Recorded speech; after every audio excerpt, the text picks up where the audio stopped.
সিলেট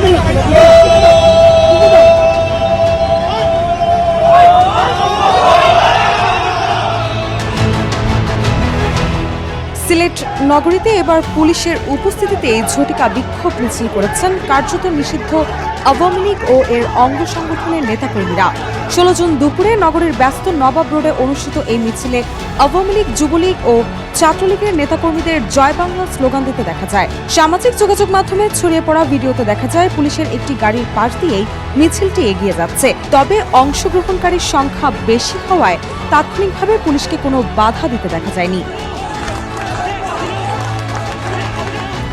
জানা গেছে, মিছিলটির উদ্যোগ নেন সিলেট জেলা আওয়ামী লীগের সাধারণ সম্পাদক ও জেলা পরিষদের সাবেক চেয়ারম্যান অ্যাডভোকেট মোহাম্মদ নাসির উদ্দিন খান।